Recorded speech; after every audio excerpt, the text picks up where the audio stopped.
first to speak is Andrew Mullan, who's a senior executive engineer at South Dublin County Council, and his colleague Ronan Carroll, who's an executive engineer at South Dublin County Council, and they're going to give the first presentation on the Dodder Greenway.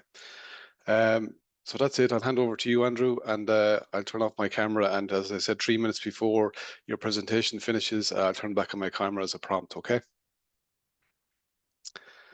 Okay, thank you, Ollie. Thank you for the introduction. I know Ronan's just getting the slides ready. Thanks to Joe and everybody NTA for the opportunity to speak this morning.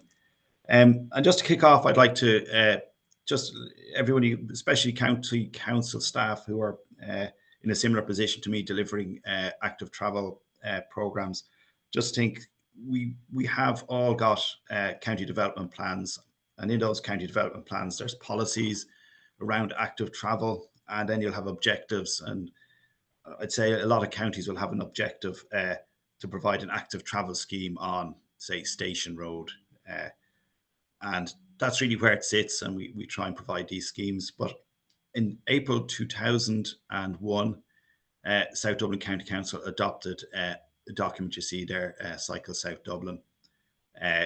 And in that document, South Dublin proposed a large programme and a large network of cycle routes within the county.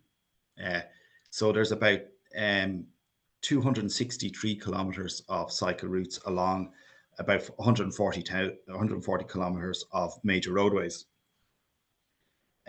These are provided as sort of essential over the next 15 years up to 2040. The population in South Dublin is expected to increase by about 100,000, and the roadways themselves won't be increasing, but we need to increase the capacity of the road network, and clearly active travel is the way to do that. At this point, South Dublin County Council is halfway through the programme, and we've achieved 50% of the road network that we want to provide active travel schemes on.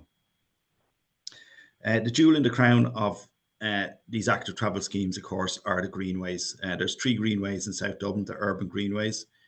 So we've the Lucan Canal Loop Greenway, which connects the Grand Canal into Lucan Village.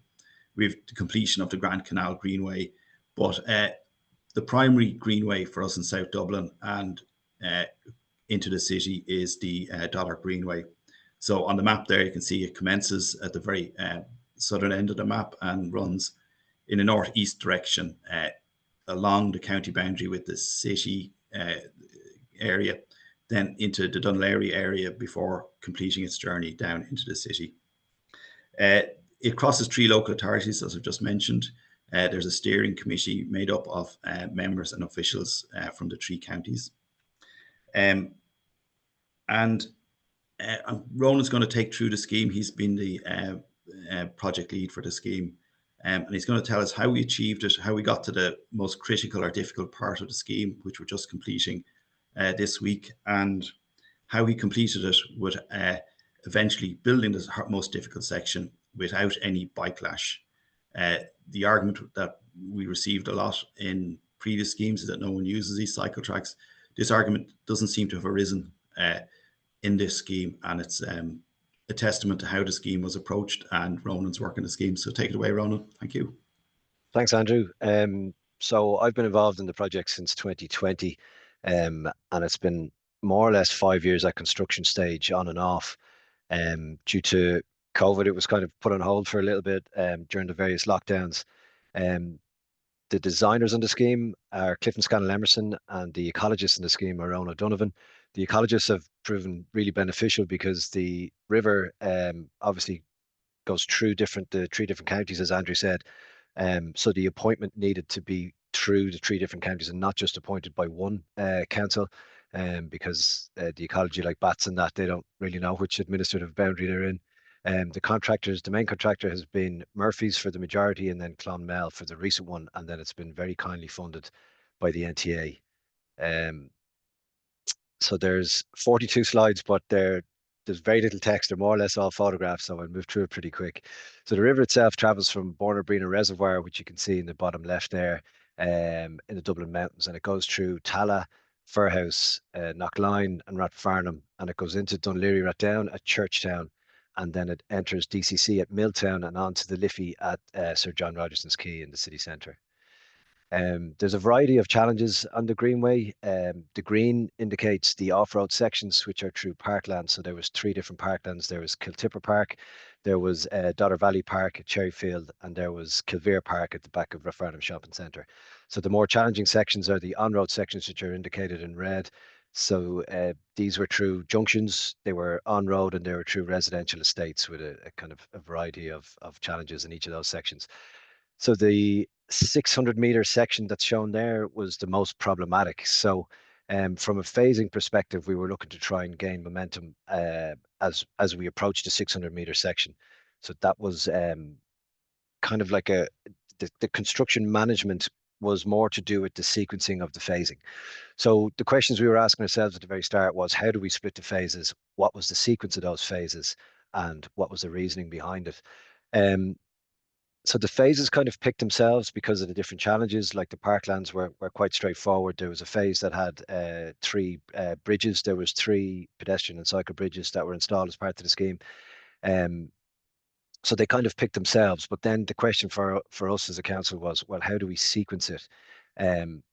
So we wanted to build, as Andrew said, build some positive momentum to try and garner some positivity with the public to allow us to try and tackle the difficult section at the end with as much momentum behind us as we could. So the photograph attached there is the first bridge that went in, which is up at Firhouse. So the reason why we wanted to build the bridges first was because you can see from the top of your picture, there's a huge catchment of residential properties and houses. That's Avonbeg and Old Bawn. So it's densely populated area, and they were all segregated or severed from the park itself because of the river. So residents couldn't get over. So by building the bridges first, it meant that people could get across the bridge and into the park to use the variety of amenities that was there. And during COVID, this was like the bridges were just built as COVID kicked off. So because the bridges or the parks were so used at that point, it was great to have them in. So there was a lot of positivity around that, which was kind of a little bit lucky. Well, unlucky because of COVID, but lucky from a project perspective. So because of the environmental risks around the river and constructing on the river bank, the bridges were all done prefabricated. Murphy's were on the project at this stage, and they have a very large fabrication yard down at Kildare. So we went down, we did some test panels. We had some issues in a much earlier phase of the project where there was a whistle off the bridge. So there was, when the wind came down Dodder Valley, it would hit some of the fins on the bridge, and it would whistle. So residents had said it was kind of like a banshee going off. So we had to do some test panels, and the solution then was to put every second fin would be a different width, so to break up the resonance, so the whistling would stop. So the 3 bridges that went in, we had to do some test panels, and once we got one that we were happy with, then we kicked off, and that was the handrail that was kind of almost mass produced for the 3 bridges. So they were all prefabricated off site. They were installed on piles due to their location. This is the bridge at Bushy Park, and there's as I was told from DCC Parks, it's an ancient woodland, so there was a lot of care taken not to have any negative impact on the trees. That tree, the bridge curved around that first tree that you can see in the distance there, and according to the arborist, that is a superstar tree. It's a native Class A tree that was very important. So a lot of care was taken in installation of the bridges. So there was a road closure along Springfield Avenue to get the crane in. It was quite windy that night, but the bridges were all lifted in by crane and placed in the piles and installed. And that's the Bushy Park Bridge. It goes from the county boundary is the centre line of the River Dodder. So that bridge goes from South Dublin and goes over. You can kind of just see in the distance, there's a very old wall to Bushy Park, which part of it had to be taken down, numbered, and then put back in when the bridge was installed. So users can now go straight over that wall and straight into Bushy Park, which was a great benefit. That's the bridge in Tala. So there was a learning from the public consultation or the public meeting. So there's 2 forms of consultation. Well, there's multiple forms of consultation. But then at this point in 2019, we would just meet the public then before we would start and say, listen, there's lots of diggers going to be arriving very soon, and this is what we're doing. And there was a lot of anger at that meeting, a lot of frustration, the inevitable questions that, or queries and concerns that they weren't aware. No one had seen the picture, the plans that we put up in the library. Nobody read the newspaper, and people were just unaware of the consultation. So it went on for a while. It was about an hour and a half of people not very happy and telling us that they weren't very happy. But then at the end of it, when kind of the air came out and the anger had subsided, there was some good, valuable commentary or observations from the public. So we had put in this path. It seems quite a minor issue, but it was a big deal to all of the residents. We had put in this path. It was kind of like a jug handle path at the back of Rafarna village to get onto the Greenway.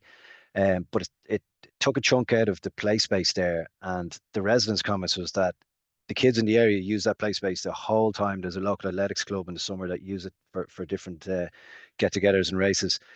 So the view from the public was that we should take it out and we should amend the ramp that's shown in kind of pink at the end of that road. And we just hadn't considered it. We thought that the path was the solution. So what we did was we took the path out and we upgraded the ramp to be accessible, and it worked. It was a great something so small was a great success, and you can see in the distance there that there's two cyclists there. One is a father and son with a tennis racket on his back, and he's on his way into Bushy Park, which is exactly what we wanted to see.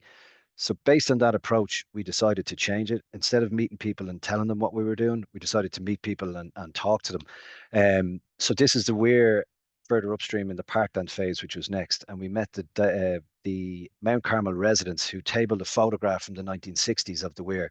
And a lot of the trees and scrubland that was there at the time wasn't there in the 60s. So we spoke to the ecologist and we were able to take out a lot of things that were there. We put in the gravel paths, the quarry dust path, and we also put in some path protection with the stone that we had found locally. So that was a great success. The Weir viewing plaza then went in after that.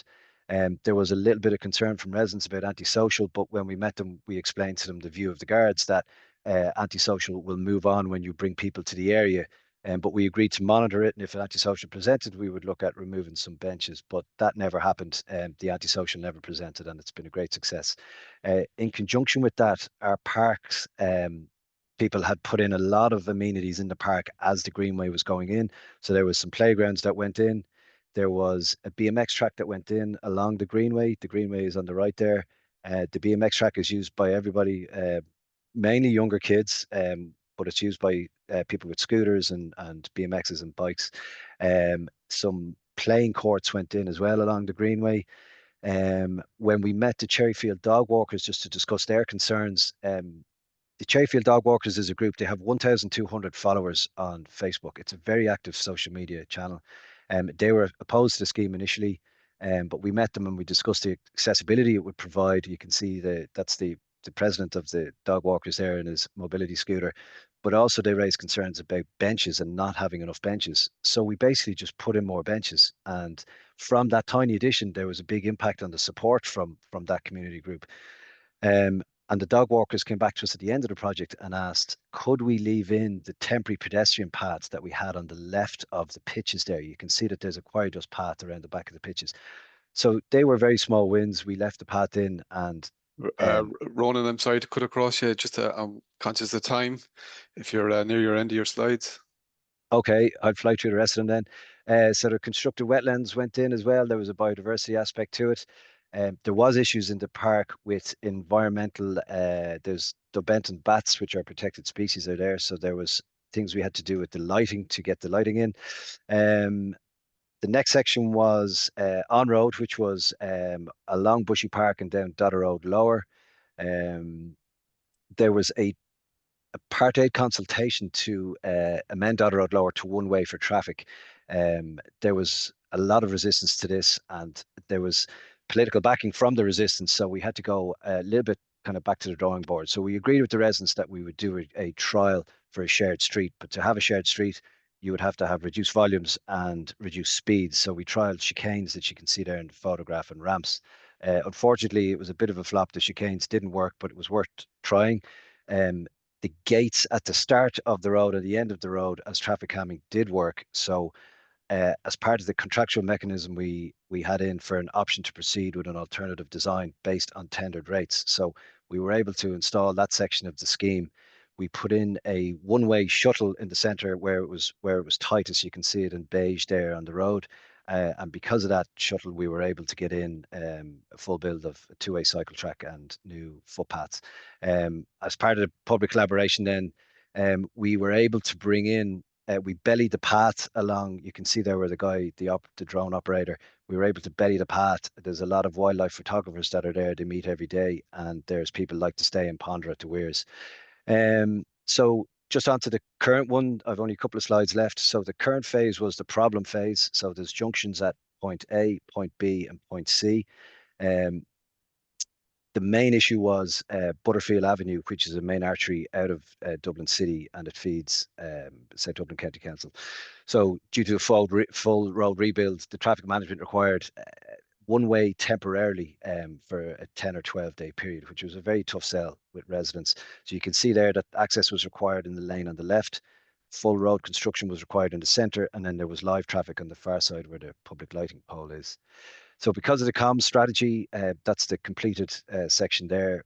We did letter drops at each stage. We did photo montages, VMS signs. But the main thing that we did was door to door. We went into every resident, just spoke to them about what was happening and what to expect. So that was a great success. It went in and there wasn't a huge amount of backlash. We did the same comm strategy for the next junction, and that was very problematic. And the reason was because there was no residents there, so there was no chance to do letter drops. There was no door to door. But there was site posters and VMS. What we did do was continue to support the councillors with information on the scheme. So there was a campaign of misinformation that was put out by a social media group, and they had 16,000 followers. So the misinformation was that the lane that's shown in red here, which was during construction to allow for a safe working space, was not going to be reinstated as part of the scheme when it was built. That wasn't the case, but thankfully there was a public meeting which our local councillors attended and some elected representatives in the Oireachtas, and they defended the scheme based on the information that we had provided. So essentially, they did the job for us. So that was a great benefit and very encouraging. So now the scheme is built. We are hoping to start to monitor usage and hopefully provide some positive feedback on data. Sorry, Ollie, for running over. No, you're okay. Okay, thanks very much for that, Andrew and Ronan. It was an excellent presentation.